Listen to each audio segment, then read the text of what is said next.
Yes, Assalamu alaikum. This audio is about Haq Meher. There are a lot of misconceptions surrounding this topic. So we are going to see 2-3 ayat from Quran about this. Please open to Surah 4, ayat number 24. Rabbi Auzubika min hamazat shayateen. My Lord, I seek refuge with you from the suggestions of the shayateen. Bismillahir Rahmanir Rahim. With the name of Allah, Ar-Rahman, Ar-Rahim. So this is Surah 4, ayat number 24. Wal muhsanatu minan nisa'i.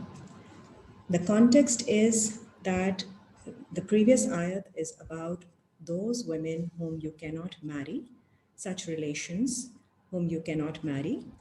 And it is continued up in this ayat number 24. So muhsanat are guarded women from amongst the women. Illa ma malakat aimanukum. सिवाय जो आपकी faith की under your authority of faith हैं. Kitab Allah alaykum. This is prescribed by Allah upon you. Wa uhilla lakum. और हलाल है तुम्हारे लिए मा वरा'a ज़ालिकुम जो इसके अलावा हैं. The before जो पहले कही गई हैं before said categories उनके अलावा बाकी आपके लिए हलाल हैं. अन तब्तहू बि अम्वालिकुम. अगर तुम उनको डिज़ायर करो, उनको चाहो तुम्हारे माल के साथ. So this is the instruction going to the man who is looking to marry.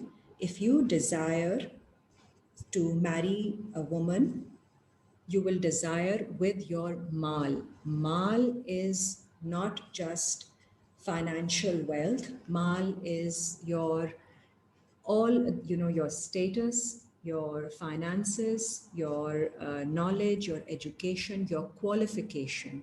Mal is what you stand, your standing basically. You desire them with your mal. Mohsenina. Mohsenina is in a guarded way, in a fortified way. So you will be seeking them in with a commitment in a marital relationship. Ghaira musafihin, in not a loose arrangement, just desiring, seeking lustful relationship. ये आपने नहीं करना है. You will seek them with your wealth, with your standing, in a fortified way. Mohsenina, ghaira musafihina, not in a lustful way. Famastamtatum. Seeing that tamtatum is you will be benefiting.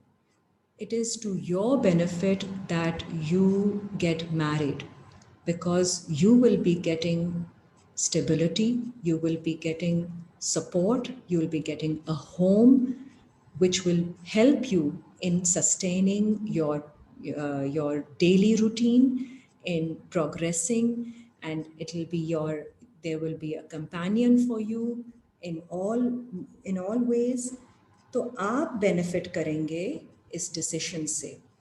तो इसलिए आपको अपने माल से खर्च करके you have to seek the hand of a woman in marriage. बिही मिनहुन्ना फ़आतूहुन्ना उजूरहुन्ना फरीदा. तो फिर दे दो उनको उनके उजूर. उजरत से निकला है give them the due right फरीदतन, which is actually an obligation on you. So फर्ज है आपके ऊपर कि आप उनको एक compensation दें, एक valuable compensation दीजिए for the benefits that you will be drawing from this marital relationship. वला जुनाहा अलैकुम.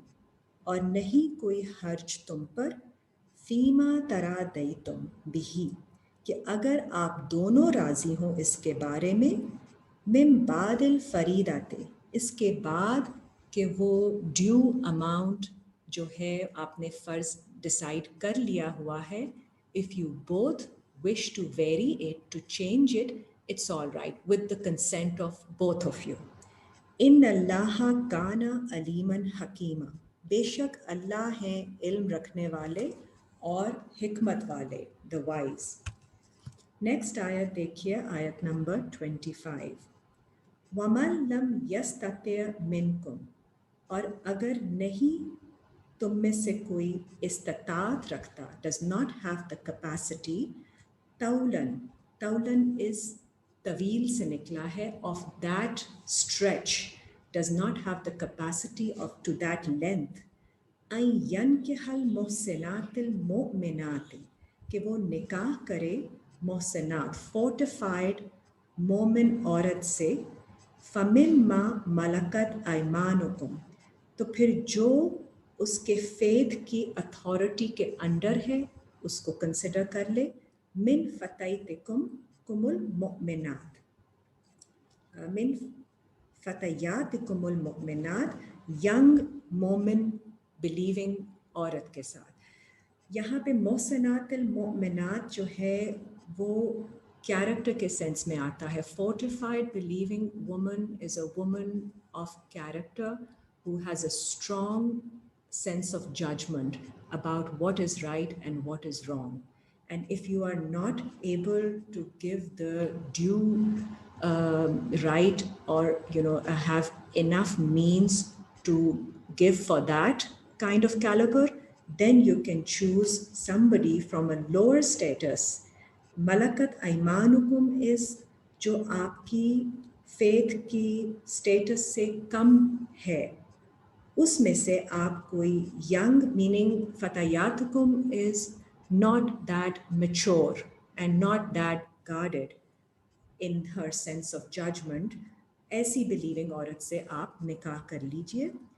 वल्लाहु आलमु बि ईमानिकुम, और अल्लाह को इल्म है आपके ईमान के बारे में। बादुकुम मिन बाद, आप में से बाज एक दूसरे में से हैं। फ़न के हुन्ना बिइज़्न अहलिहिन्ना, निकाह करें उनसे उनकी फैमिली की इजाज़त से। अब फैमिली की इजाज़त एक फ़िज़िकल फैमिली भी होती है, जो एक for a girl, her family, her parents, her siblings etcetera, और एक साइकोलॉजिकल फैमिली भी होती है, the consent, when she is an adult, when she is mature, with her consent you will seek her hand in marriage. वआतूहुन्ना उजूरहुन्ना, और दे दो उनको उनके उजूर। Again हक मेहर की बात हो रही है यहाँ पे। नेक्स्ट गाइडेंस है विद द वर्ड बिल मारूफ, in a recognised way, in a reasonable way. Recognised way वो होता है जो कि आपकी करंट एनवायरनमेंट के हिसाब से होता है। इस मामले में आपको वो पुराना कोई भी अमाउंट जो कि पता नहीं कितने सालों पहले किसी ने सेट किया होता है उसको फॉलो करने की ज़रूरत नहीं है। मारूफ इज़ जो आजकल के ज़माने से रिकग्नाइज्ड अमाउंट होगा वो आपने देना है। So that's another guidance. मोहसनातिन, again seeking them in a fortified way with the contract of nikah, ghaira musafihatin, and not seeking them just for sake of lust. So commitment के साथ उनको मारूफ amount के साथ उनको आप शादी के लिए प्रपोज कीजिए। वला मुत्तखिज़ात अखदान, and not taking any intimacy or any intimate relationship with them just for the sake of passing time. आगे का कॉन्टेक्स्ट चेंज हो जाता है, बट यहाँ पे अभी तक हमें दो बातें पता चली हैं, बिकॉज आयत नंबर 24 में the reason why you have to give them this amount is because you are the one who will be benefiting.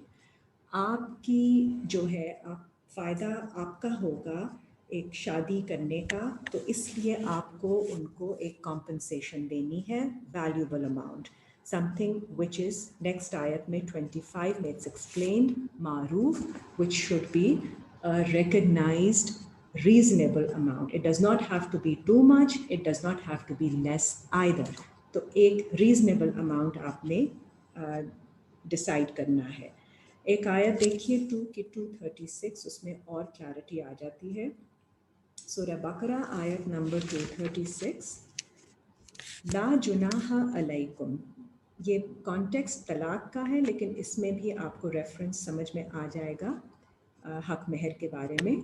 नहीं कोई हर्ज तुम पर, इन तलक तुमुन निसा, अगर तुम डिवोर्स दो, तलाक दो तुम्हारी औरतों को, मा लम तमस्सू हुन्ना, जबकि तुमने उनको टच नहीं किया, औ तफरिदू लहुन्ना फरीदा, या तुमने फ़र्ज़ नहीं किया उनके लिए उनका द ऑब्लिगेटरी अमाउंट, द मेहर। अभी तक अगर आपने नहीं फ़र्ज़ किया और आपने उनको टच नहीं किया, तो आप पे कोई हर्ज नहीं है कि अगर आप जब तलाक करें दे दें उनको। वमत्तिऊहुन्ना, बट स्टिल कहा गया है कि do give them something in return, give them a gift, आपने फिर भी उनको गिफ्ट देना है। द एक्सप्लेनेशन इज अलल मुँह से ए कदारुहु, जो वुसत वाला है, the man with means should give him according to his means, वो अपनी कदर के मुताबिक उनको देगा।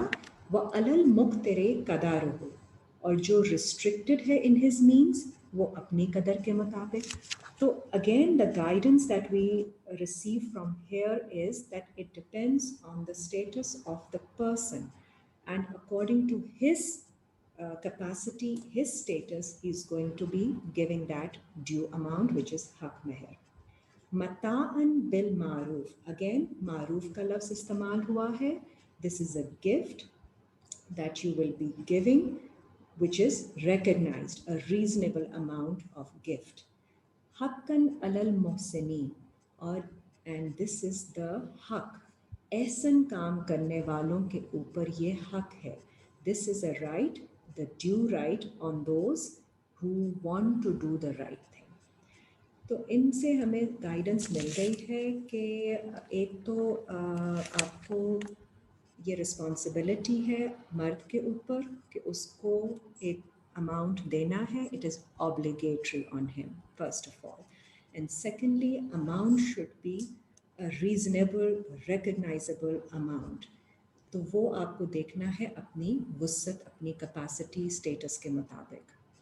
Another thing that is seen in our society is that ये शादी के टाइम पे हम बरी भी देते हैं, तो वो बरी भी जो होगा वो गिफ्ट्स होंगे फ्रॉम द मैन। अगर जो भी खर्चा होगा उस all has to be considered together.